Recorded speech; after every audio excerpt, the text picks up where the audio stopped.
Okay, Assalamualaikum warahmatullahi taala wabarakatuh, and good day everyone. Okay, so today is our third week asynchronous lecture, and as I told you before, this third week asynchronous lecture we will complete chapter 1. Okay, we just left with one subtopic which consists of two methods, which is solving linear equations. This is our last subtopic.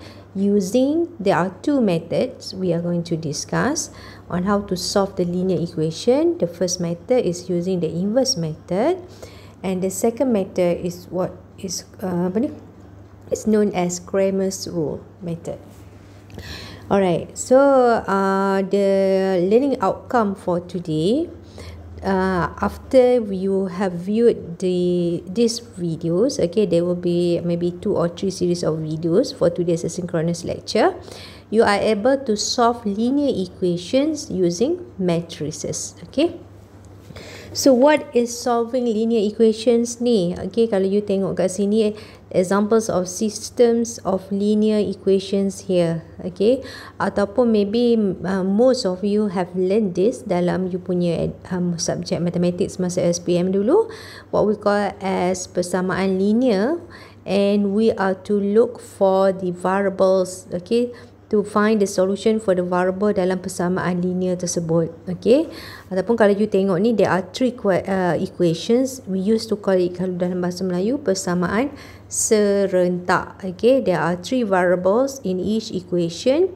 From these 3 equations, you are to solve and to find out what is x1, x2 and x3 values. Okay, what are the 3 values of x1, x2 and x3 respectively that will satisfy all the 3 equations. Okay, all the 3 equations.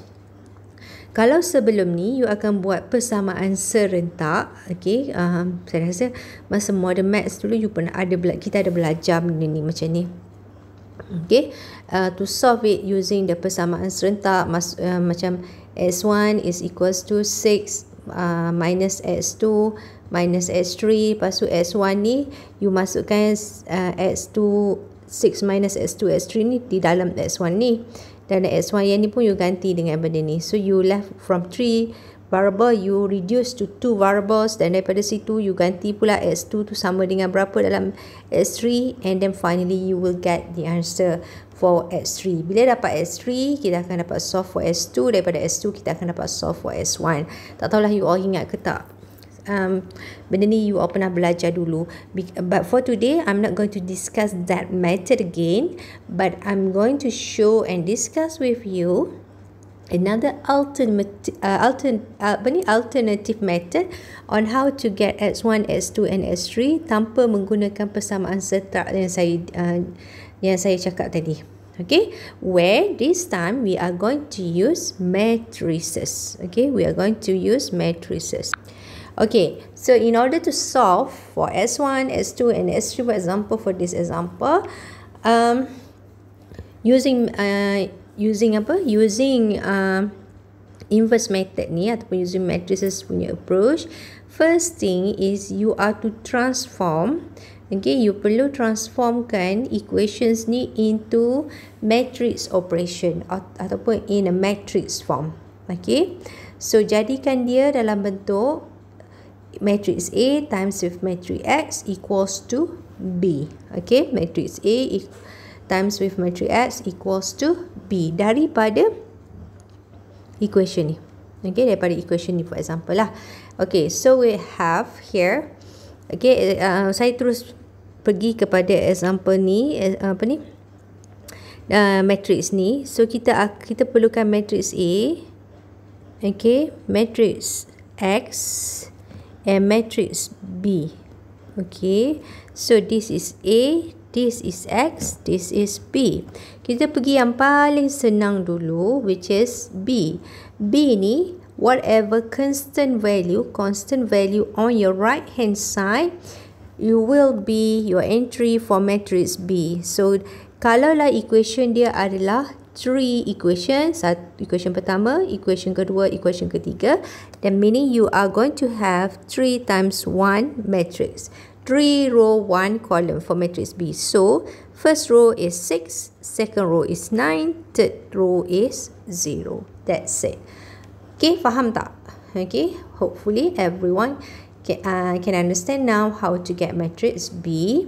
Now we proceed to matrix X dululah, sebab X pun kalau you tengok the size dia n times with 1. Okay, n times with 1, dia depends kepada berapa bilangan.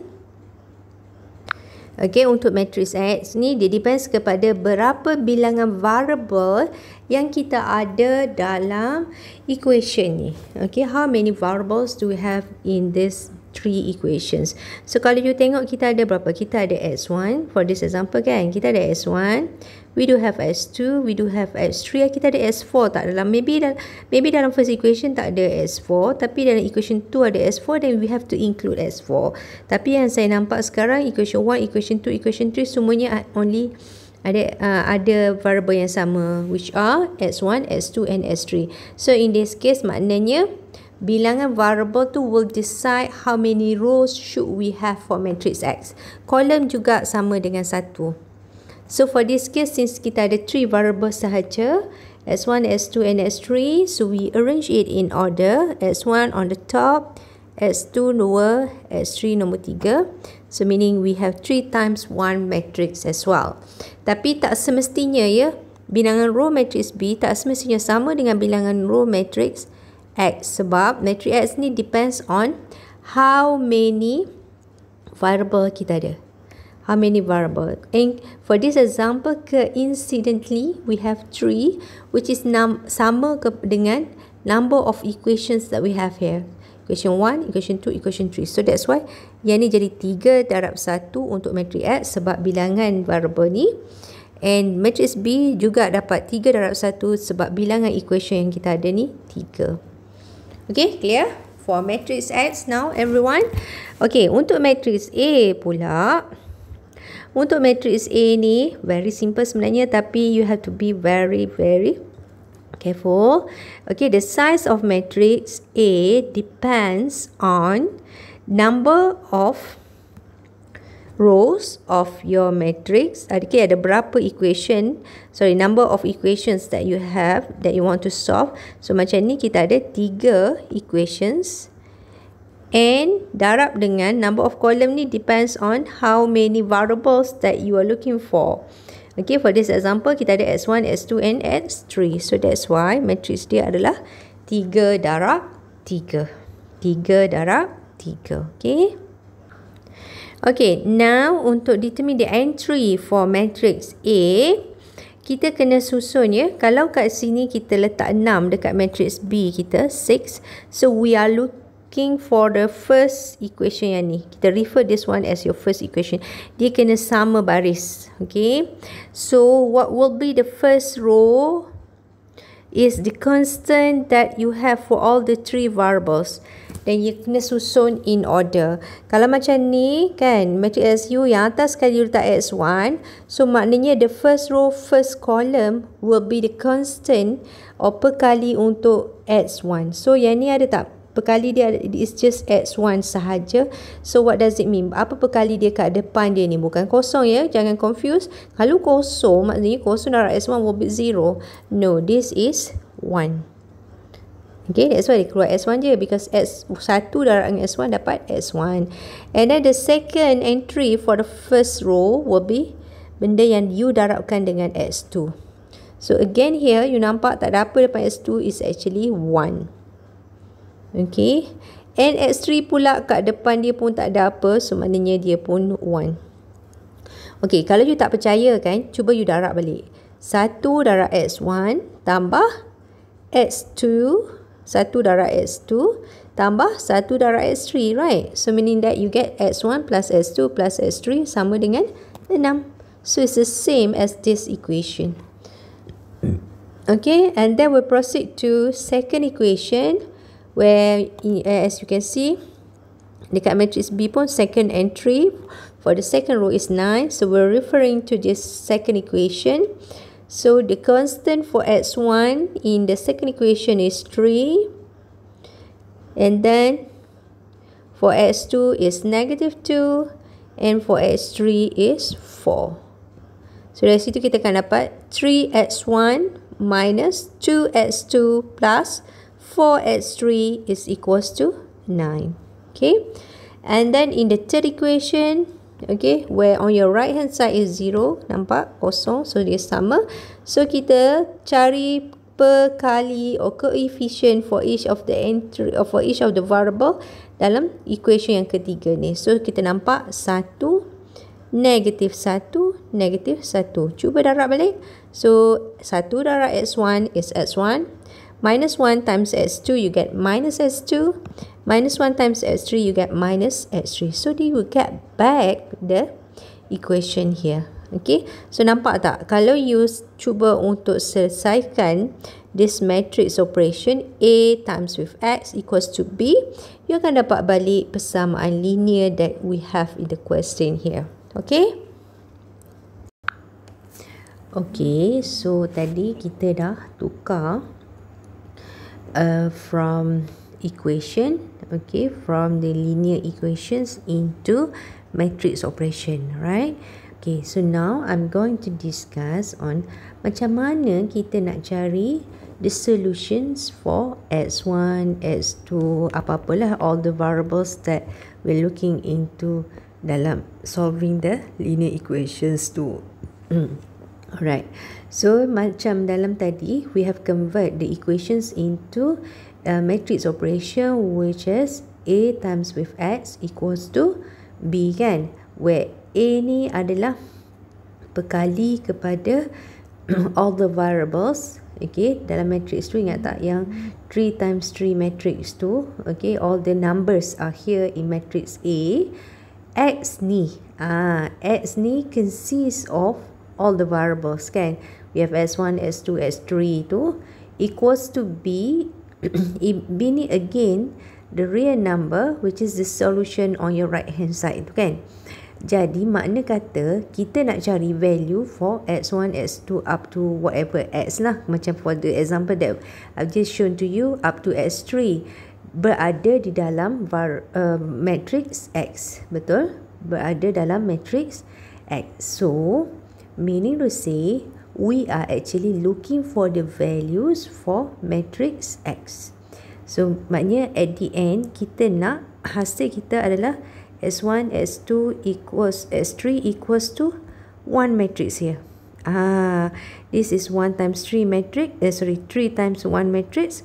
Maknanya kita nak at the end, okay, we're able to solve the linear equations such that kita ada matrix X ni equals to something, where in this something tu dia adalah value untuk S1 apa, S2 apa, and S3 tu apa. Okay, so now I'm going to explain macam mana kita nak dapatkan X tu, right?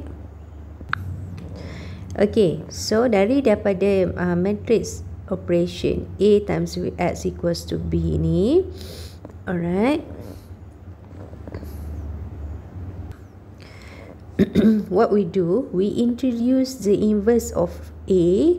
Kita multiply both side. Okay, sebab bila kita multiply both side, dia tak akan menjejaskan kita punya equation lah, sebab dia akan balance lah. Kalau you cancel balik, you dapat balik AX equals to B tu kan. Alright, so multiply both side dekat depan for every dekat depan on both side tu. So kat depan on your left hand side kita letak A inverse. So maknanya A inverse ni darab dengan A times with X, and kat depan B pun kita darab dengan A inverse. Okay, so daripada situ kita tahu the relation between matrix A with its inverse, A inverse ataupun A inverse A sama je, is actually equals to identity matrix. Ingat tak yang kita dah buat sebelum ni? Is equals to identity matrix. Yang mana identity matrix tu? Itulah yang 1 0 0 0 1 0 0 0 1, right? And I've said to you before, identity matrix ni dia punya nilai sama juga dengan equals to 1. So as if that identity matrix times with X is equals to X.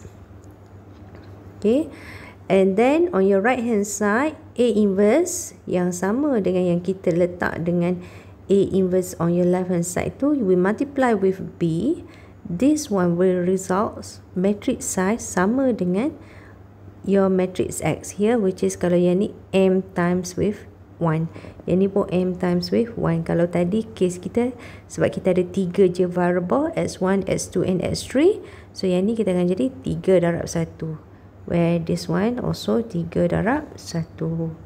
So matrix X kita in conclusion samalah dengan 1 over determinant adjoint of A, which is this correspond to the inverse of A times with matrix B. Okay, so that is basically the concept on how we solve linear equation using inverse method.